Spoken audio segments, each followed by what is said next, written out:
Most welcome my student. How are you? Are you fine? Yes. Thank you. आइए आज हम लोगों की बेहतरीन चर्चा का विषय क्या है? प्रेरणिक प्रभाव। प्रेरणिक प्रभाव क्या है बेटा? एकल सिग्मा सहसंयोजक बंध की सहायता से इलेक्ट्रॉन का डिस्प्लेसमेंट होता है। यानी जो प्रभाव पड़ता है एकल सिग्मा सहसंयोजक बंध से पड़ता है। एकल सिग्मा सहसंयोजक बंध से इलेक्ट्रॉन प्रेषित किए जाते हैं और एकल सिग्मा सहसंयोजक बंध से इलेक्ट्रॉन पुल किए जाते हैं। क्लियर? तो जरा इसको डिफिनेशन देख लेते हैं। जब एकल सिग्मा सहसंयोजक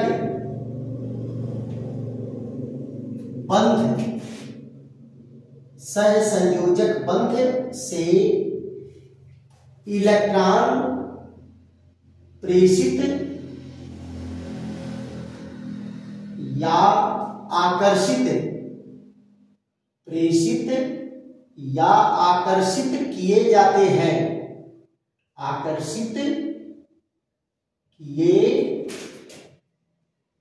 जाते हैं।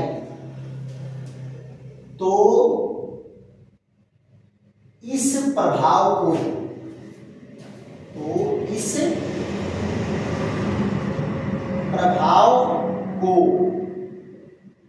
प्रेरणिक प्रभाव कहते हैं। इस प्रभाव को प्रेरणिक प्रभाव, इंडक्टिव इफेक्ट, प्रेरणिक प्रभाव, इंडक्टिव इफेक्ट कहलाता है या कहते हैं। देखो बेटा क्या कह रहा है कि जब एकल सिग्मा सहसंयोजक बंध से इलेक्ट्रॉन प्रेषित या आकर्षित किए जाते हैं तो इस प्रभाव को क्या कहेंगे? प्रेरणिक प्रभाव कहते हैं। यह बहुत बड़ा टॉपिक नहीं है, छोटा टॉपिक है लेकिन एप्लीकेबल है। बार बार इसकी बातें आएंगी प्रेरणिक प्रभाव के कारण। तो पहले जान लो प्रेरणिक प्रभाव क्या है। आप जरा ध्यान दो, अगर कार्बन परमाणु से, ये कार्बन परमाणु है, इस कार्बन परमाणु से कोई इलेक्ट्रॉन विथड्राइंग ग्रुप जुड़ा हुआ है, इलेक्ट्रॉन को आकर्षित करने वाला ग्रुप जुड़ा हुआ है, मोर इलेक्ट्रोनेगेटिव। इलेक्ट्रॉन विथड्राइंग कौन होगा? More electronegative. मान लो हाइड्रोजन जुड़ा है, ऑक्सीजन जुड़ा है, नाइट्रोजन जुड़ा है, जो कार्बन से ज्यादा विद्युत ऋणीय है, कार्बन से ज्यादा इलेक्ट्रोनेगेटिव है। तो ये क्या करते हैं? इलेक्ट्रॉन को अपनी ओर खींचते हैं, कोवैलेंट बॉन्ड के इलेक्ट्रॉन को अपनी ओर खींचते हैं। तो क्या होता है? Shared paired electron slightly shift toward the more electronegative atom, so more electronegative atom becomes partial negative charge. ये क्या होता है? पार्शियल नेगेटिव चार्ज आ जाता है इसके ऊपर इलेक्ट्रॉन को खींचने के कारण। पक्का? अब आप जरा देखो, अगर इस पर आएगा ऋण आवेश तो कार्बन पर क्या आएगा? धन आवेश। कार्बन पर क्या आएगा? धन आवेश। तो आप जरा बताओ, ये X जो है अपने ऊपर ऋण आवेश उत्पन्न करके प्रभाव डाला कि नहीं डाला है? तो अपने ऊपर अगर ऋण आवेश उत्पन्न करके प्रभाव डाल रहा है तो इसको कहेंगे माइनस आई इफेक्ट। क्या कहेंगे बेटा? Minus I effect. अब आप जरा ध्यान दो, अगर मान लो इस साइड में एक तो CH3 लगा हो, क्या लगा हो? CH3। तो ये क्या करता है? ये जो है इलेक्ट्रॉन को पुश करता है, जिधर इलेक्ट्रॉन की जरूरत होती है। तो ये कार्बन तो बेटा दुखी है, दुखी है, इलेक्ट्रॉन की कमी है। तो जो भी इलेक्ट्रॉन देने वाला रहेगा प्रयास करेगा उससे इलेक्ट्रॉन को खींचे। तो ये इलेक्ट्रॉन को विड्रॉ कर रहा है, खींच रहा है, लेकिन ये भी कैसे है? एकल सिग्मा सह संयोजक बंध के का द्वारा हो रहा है ऐसा। तो अब जरा बताओ, मेथिल समूह अगर इलेक्ट्रॉन को दे रहा है तो इसके ऊपर कैसा आवेश आएगा? आंशिक धनावेश। ये प्रभाव डाला है अपने ऊपर क्या? धनावेश उत्पन्न करके, अपने ऊपर क्या उत्पन्न करके? धनावेश उत्पन्न करके। इसलिए यह प्रभाव क्या कहलाएगा? Plus I effect. इसको क्या कहेंगे? Plus I effect. इसको नेगेटिव इंडक्टिव इफेक्ट, इसको पॉजिटिव इंडक्टिव इफेक्ट कहते हैं। यही बेटा प्रेरित प्रभाव है। इसी का उपयोग जो है बहुत ज्यादा आपको मिलने वाला है आगे। फिर यहां आ जाता है प्रेरित प्रभाव के प्रकार। तो आपको बता ही दिया कि दो प्रकार है, ऋणात्मक और धनात्मक। अब यहां जरा देखिए, प्रेरित प्रभाव के गुण या लक्षण। प्रेरित प्रभाव के गुण या लक्षण। गुण या लक्षण देखते हैं बेटा। प्रेरित प्रभाव के गुण या लक्षण क्या है? बस 2-3 पॉइंट है, वो पढ़ते पढ़ते ही याद हो जाएगा। और बहुत ज्यादा आपको इंटरमीडिएट यूपी बोर्ड लेवल पर बहुत ज्यादा इसको डीप में जाने की जरूरत नहीं है। अगर कंपटीशन की तैयारी करना होगा तो फिर हम उस पर चर्चा करेंगे कि इससे किस किस तरह से कॉम्पिटिटिव क्वेश्चन बनते हैं। तो यहां पर देखो, पहला क्या है? यह प्रभाव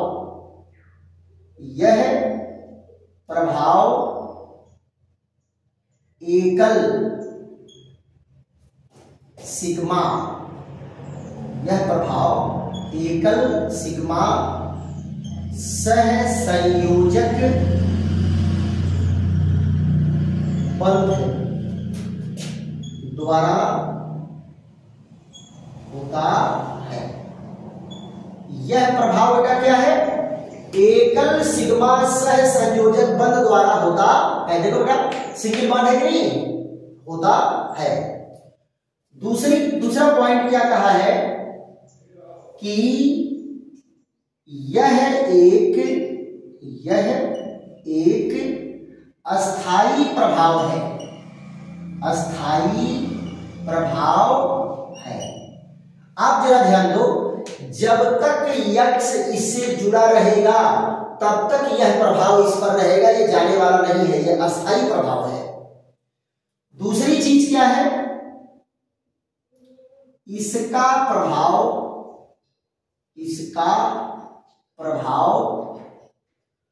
संपूर्ण श्रृंखला पर होता है। इसका प्रभाव संपूर्ण श्रृंखला पर होता है। इसका प्रभाव संपूर्ण श्रृंखला पर होता है। देखोगा, ये जो है इस पर तो है ही है, इस पर भी ये प्रभाव रहेगा, इस पर भी प्रभाव रहेगा। ये प्रभाव आगे बढ़ता जाएगा पूरी श्रृंखला पर। लेकिन जो एक्टिव प्रभाव होता है बस 2-3 कार्बन तक इसका एक्टिव प्रभाव रहता है। उसके बाद जो है यह प्रभाव इतना कम हो जाता है कि रासायनिक अभिक्रिया पर उसका कोई प्रभाव नहीं होता, लेकिन 2-3 कार्बन को प्रभावित कर देगा। चौथा पॉइंट क्या कहा? श्रृंखला की लंबाई। श्रृंखला की लंबाई बढ़ने के साथ साथ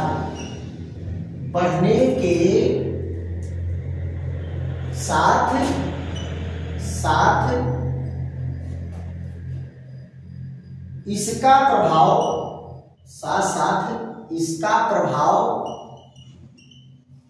घटता है। इसका प्रभाव क्या है? घटता है। यानी श्रृंखला की लंबाई जैसे जैसे बढ़ती जाएगी इसका प्रभाव क्या है? घटता चला जाएगा, घटता चला जाएगा।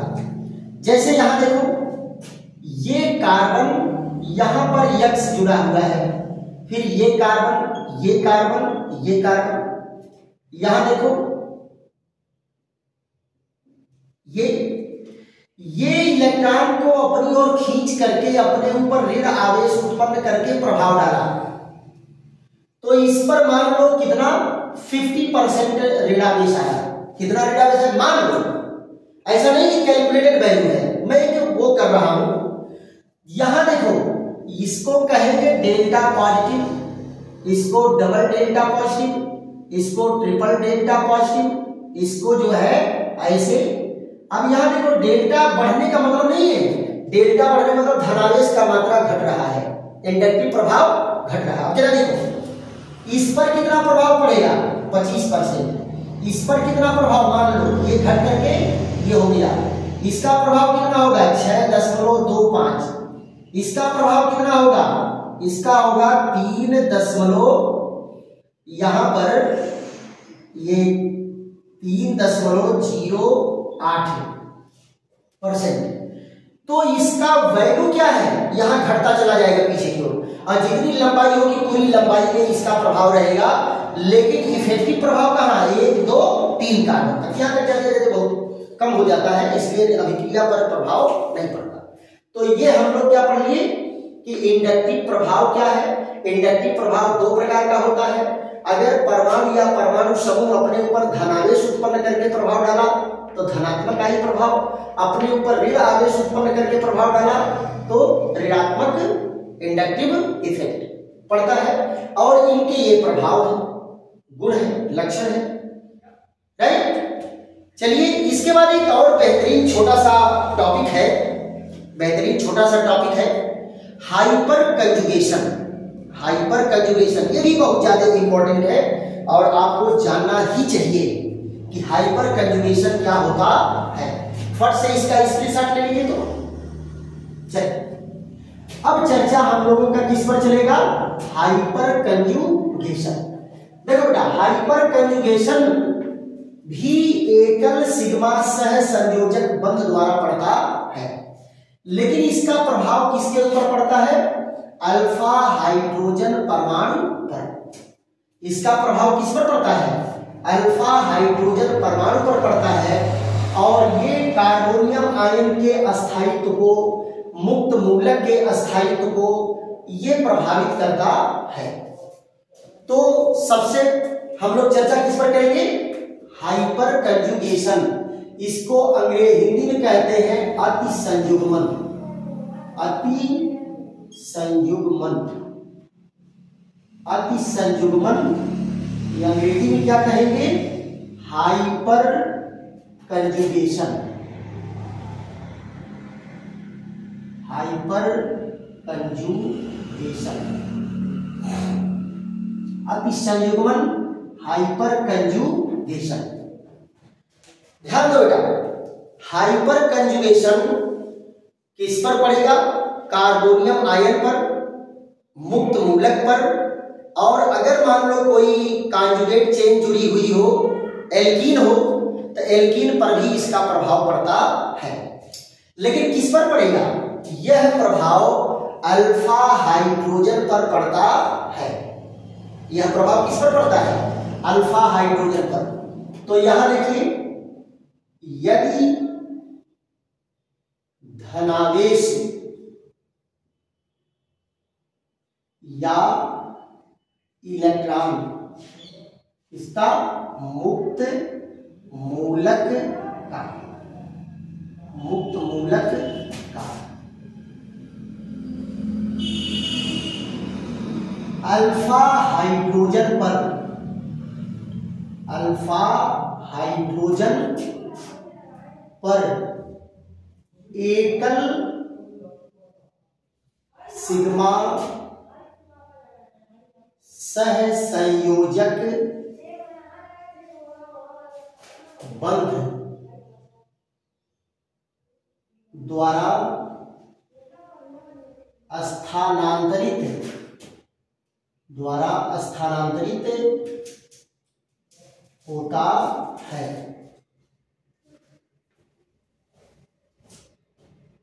तो उसे अतिसंयुग्मन,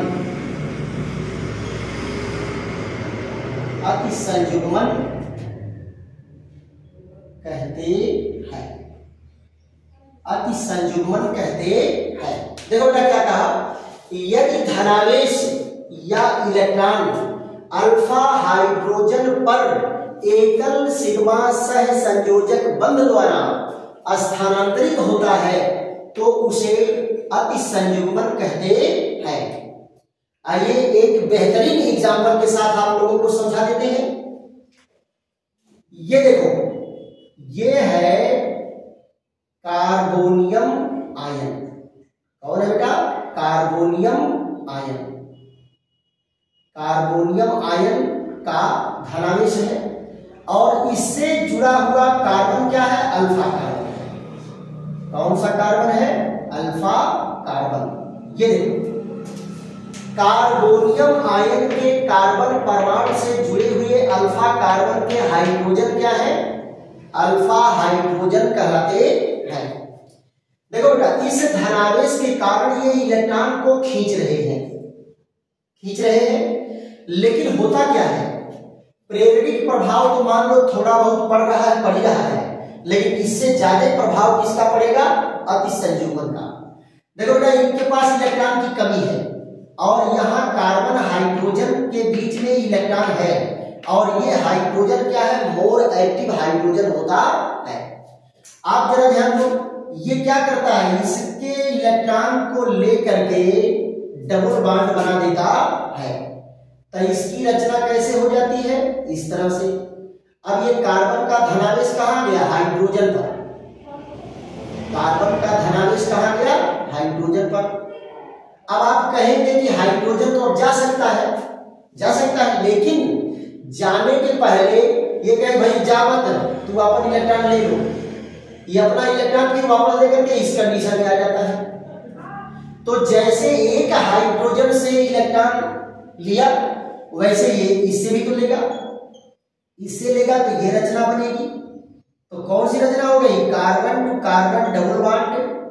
ये यहां देखो, ये हाइड्रोजन और कार्बन का धनावेश कहां गया? यहां गया। जब तक ये हाइड्रोजन कहीं जाए तब तक ये फिर जो है वापस आ जाएगा इस रूप में। अब जरा देखो, वैसे तो ये भी है, ये भी अगर इलेक्ट्रॉन दे करके बॉन्ड बनाएगा तो ये रचना बन जाएगी, carbon to carbon double bond. यहां हाइड्रोजन। अब आप जरा ध्यान दो, ये हाइड्रोजन यहां, एक हाइड्रोजन यहां और इस हाइड्रोजन पर धनावेश आ गया। अब फिर अगर ये धनावेश कहीं जाना चाहे तो उसके पहले या वहां वापस आ जाएगा, तो ये रचना बन गई। तो आप जरा बताओ, कार्बोनियम आयन का धन आवेश तीनों अल्फा हाइड्रोजन पर ट्रांसफर हो रहा है कि नहीं हो रहा है? तीनों अल्फा हाइड्रोजन पर ट्रांसफर हो रहा है। इसी को क्या कहते हैं? Hyper conjugation. क्या कहेंगे? Hyper conjugation, right. Hyper conjugation के कारण इनमें अस्थायित्व तो आ जाता है। क्या आ जाता है? स्टेबिलिटी आ जाती है।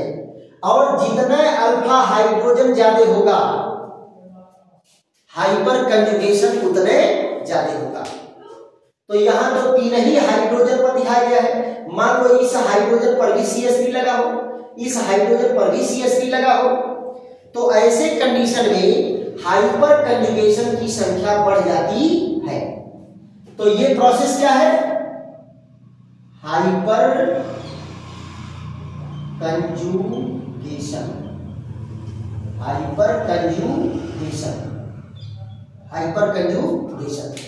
देखो बेटा, यह भी क्या है? यह भी एक अस्थायी प्रभाव है। राइट। तो आगे आप लोगों को कार्बोनियम आयन के अस्थायित्व के बारे में जब पढ़ाएंगे, मुक्त मूलक के अस्थायित्व के बारे में पढ़ाएंगे, तो इनका यूज हम लोग देखेंगे कि हाइपर कंजुगेशन का कैसे उस पर प्रभाव पड़ता है। एक छोटा सा प्रभाव और है बेटा, उसको भी आप लोग पढ़ लो, इलेक्ट्रॉन डिस्प्लेसमेंट एक छोटा सा है। फिर उसके बाद हम लोगों का क्या, मेसोमेरिक प्रभाव हम लोगों का फिनिश हो गया। फिर अनुनाद संरचना भी हम लोग पढ़ लिए, फिर प्रेरित प्रभाव पढ़ लिए, हाइपर कंजुगेशन पढ़ लिए, और फिर उसके बाद जो है एक छोटा सा है इलेक्ट्रोमेरिक प्रभाव। क्या है? इलेक्ट्रोमेरिक प्रभाव। लेकिन इलेक्ट्रोमेरिक प्रभाव जो है ये अस्थायी प्रभाव होता है, ये अस्थायी प्रभाव नहीं होता। जैसे मान लो किसी अभिकारक के अणु में, किसी अभिकारक के अणु में आक्रमणकारी अभिकर्मक की उपस्थिति में जो अस्थायी परिवर्तन होता है, जो अस्थायी परिवर्तन होता है उसे इलेक्ट्रोमेरिक प्रभाव कहते हैं। अगर अटैकिंग रिएजेंट आक्रमणकारी अभिकर्मक हटा लो तो फिर वो अपने जगह पर पहुंच जाएगा, पूर्व पोजीशन में पहुंच जाएगा। तो चर्चा हम लोगों की क्या है? क्या? इलेक्ट्रोमेरिक प्रभाव। इलेक्ट्रोमेरिक प्रभाव, इलेक्ट्रोमेरिक प्रभाव। यहां देखिए अंग्रेजी में इसकी क्या होगी? Electromeric effect, electromeric effect. यह क्या बेटा? एक अस्थायी प्रभाव है, यह एक अस्थायी प्रभाव है, अस्थायी प्रभाव है, प्रभाव है। यहां देखो दूसरा क्या है? आक्रमणकारी, आक्रमणकारी अभिकर्मक, आक्रमणकारी अभिकर्मक की उपस्थिति में, आक्रमणकारी अभिकर्मक की उपस्थिति में इसका प्रभाव पड़ता है, प्रभाव पड़ता है। तीसरा पॉइंट क्या है? यदि आक्रमणकारी अभिकर्मक, आक्रमणकारी अभिकर्मक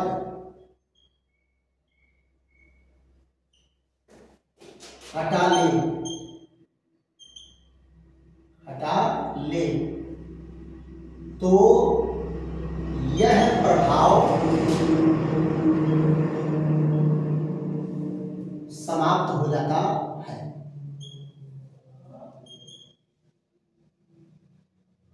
समाप्त हो जाता है, समाप्त हो जाता है। अब जरा इनका एग्जाम्पल लेकर के समझते हैं। क्या कहा गया? कि यह एक अस्थायी प्रभाव है, आक्रमणकारी अभिकर्मक की उपस्थिति में होता है। यदि आक्रमणकारी अभिकर्मक हटा ले तो यह प्रभाव समाप्त हो जाता है। जरा देखो तो, मान लो ये कार्बोनिल कार्बन है, कार्बोनिल कार्बन है, तो कार्बोनिल कार्बन में एक ऑक्सीजन होता है इस तरह जुड़ा हुआ, कार्बोनिल कार्बन। यहां पर आक्रमणकारी अभिकर्मक आ रहा है साइनो समूह, तो साइनो समूह के आते ही ये किस कंडीशन में चला जाता है? इसका रूप बदल जाता है। ये डबल बॉन्ड किसे बदल गया? सिंगल बॉन्ड में। और यहां देखिए कार्बन पर पॉजिटिव चार्ज, ऑक्सीजन पर नेगेटिव चार्ज। ये देखो, यह प्रभाव कब तक रहेगा? जब तक यह समूह इसके कांटेक्ट में है।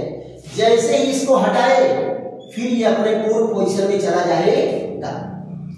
उसी तरह से यहां देखो, अगर इस तरह की रचना है, एल्कीन है, यहां आक्रमणकारी आ रहा है, कौन आ रहा है? हाइड्रोजन आ रहा है मान लो, तो ये क्या करेगा?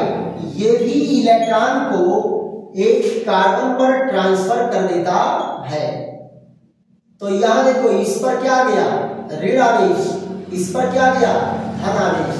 और जैसे ही ये आक्रमणकारी अभिकर्मक हटाओगे ये फिर अपने पूर्व पोजीशन में चला जाएगा।